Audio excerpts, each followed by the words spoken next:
Nabeel Qureshi here with Act 17 Apologetics, David Wood behind the camera, and we're here at the ISNA National Convention. Now, I've said many times already, you probably heard this before, that the people here at ISNA are very open, very kind, very welcoming. They're willing to ask questions, they're willing to answer questions, and they're willing to help you to find the answers if they don't know the answers. Now, this is the kind of discourse that I was expecting to see in Dearborn, Michigan. However, we all know that we didn't find any of that.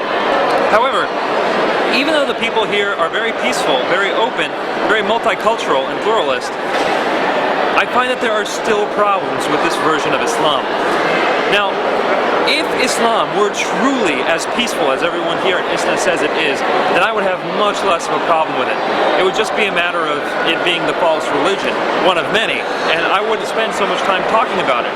However, when we go to the early sources, we see what Islam actually teaches. We don't see the peacefulness that is being promoted in all these pamphlets and in all these lectures. We see much more violent indications of a religion. For example, Muhammad going to attack people from foreign countries who had never attacked him before, such as happened in the Battle of Tabuk with the Romans. So Islam is a lot more violent than the people here say it is. However, the people here are promoting a peaceful version of Islam. Well, what's the problem with that? Someone were to say to me, Nabeel, if a peaceful Islam takes over, then what's the problem? I would say, if it took over, it wouldn't be as much of a problem as if a violent version took over. However, if Islam were to take over, if Islam were to become the law of the land, those who begin to impose Sharia would begin to make things look more like the way they look out in the Middle East and how they looked in Dearborn.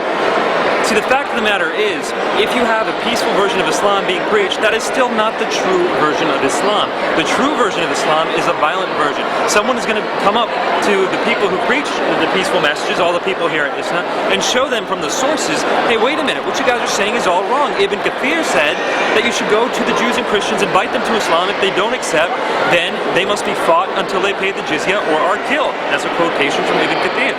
Or from what Muhammad says in Sahih Bukhari, that he has been commanded to fight the people until they say La ilaha illallah, and until they say La ilaha illallah, Allah will not save their life or their property from him. These are the actual quotations. If someone goes and shows these Muslims those quotations after Islam has already taken over, then we can very well expect a not so peaceful version of Islam. The other problem is that if people are preaching a very peaceful version of Islam, then people out in the West who don't know any better are going to hear that version and they're going to be galvanized. Their concerns are going to be assuaged, and now you have a bunch of people who are not worried about Islam. They think, oh, Islam's a very peaceful religion. I just heard it from the mouth of Muslims themselves. However, they've only heard a version of Islam that is not well-founded, not well-grounded, and when Islam takes over, like I said earlier, it wouldn't be that peaceful version of Islam. So the main problems, number one, it's just not true. Number two, if Islam were true and the peaceful version took over, it would just be a matter of time before the violent version actually took over. And finally, going around preaching a peaceful version of Islam makes people less worried about the dangers of the true Islam, the violent Islam. So, in conclusion, I love the fact that people are teaching a peaceful Islam as far as Muslims are concerned. Now, if every Muslim became peaceful, I would love that. However, there are still dangers to it because it is not the true version of Islam. This is Nabeel Qureshi with Act 17 Apologetics.